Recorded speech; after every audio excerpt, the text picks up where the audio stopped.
லங்கையின் மேகங்களை கிழித்தபடி பொற்கல்லாலான ஒரு பேரரசு. அதின் சிம்மாசனத்தில் பிரபஞ்சத்தையே அச்சுறுத்திய ஒரு மனிதன், தசமுகன் ராவணன். அவன் கதை ஒரு வில்லன் கதையில்லை, எழுச்சியும் வீழ்ச்சியும் கலந்த ஒரு பேரரசனின் வரலாறு. ரிஷி விஸ்ரவனுக்கும் ராட்சசி கைகேசிக்கும் பிறந்த குழந்தை ராவணன்.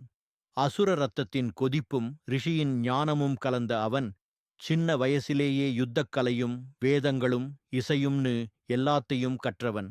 அவனோட அறிவு காற்றைப் போல வேகமானது, அவனோட வீரியம் அலை போல கொந்தளிப்பு.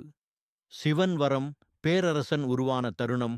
சின்ன வயசிலிருந்தே ராவணனுக்கு ஒரு கனவு, நான் லோகத்தை ஆளும் ஒரே ராஜாவாக வேண்டும்.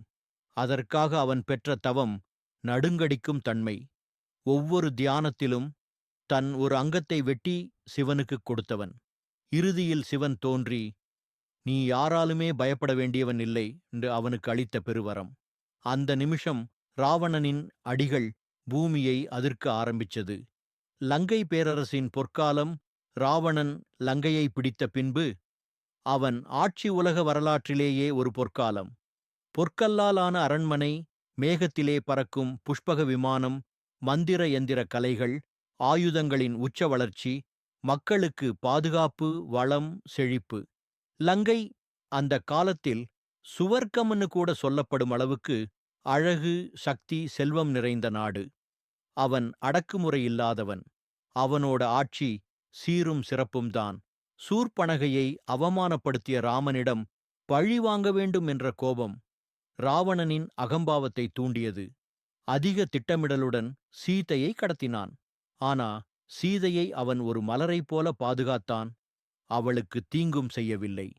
ஆனா அந்த ஒரே ஒரு தவறு ராவணனின் வாழ்க்கையே மாற முடியாத பாதையில் தள்ளியது. 2 வீரர்கள், 2 தர்மங்கள், 2 கதைகள் மோதும் தருணம். ராமன் தர்மத்தை நிலைநாட்ட வந்தவன். ராவணன் தன் சகோதரிக்காக, தன் சபதத்திற்காக போராடும் வீரன்.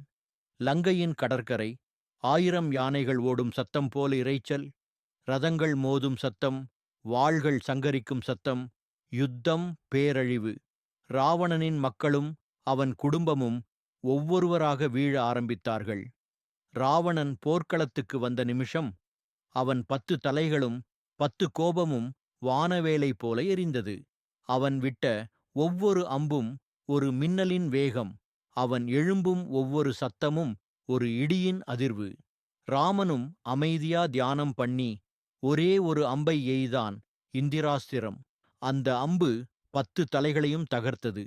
ராவணன் வீழ்ந்தாலும் அவன் முகத்தில் ஒரு சிறிய சிரிப்பு. நான் தோற்றாலும் என் வீரத்தை வரலாறு மறக்காது. அவன் விழுந்தான், ஆனால் வீரராகவே. ராவணன் ஒரு வில்லன் இல்லை, ஒரு கலைஞன். இசையின் தந்தை, ராவணாஸ்திர இசை. ஒரு தத்துவஞானி, ஒரு பேரரசன், ஒரு அசுரவீரன், முக்கியமாக ஒரு மிகப்பெரிய சிவபக்தன். அவன் கதை நமக்கு சொல்லும் பாடம், ஒரே ஒரு தவறு காலத்தையே மாற்றிவிடும். ஆனா வீரன் என்று கூறப்படும்போது ராவணனின் பெயரும் அந்த பட்டியலில் இருக்கும்.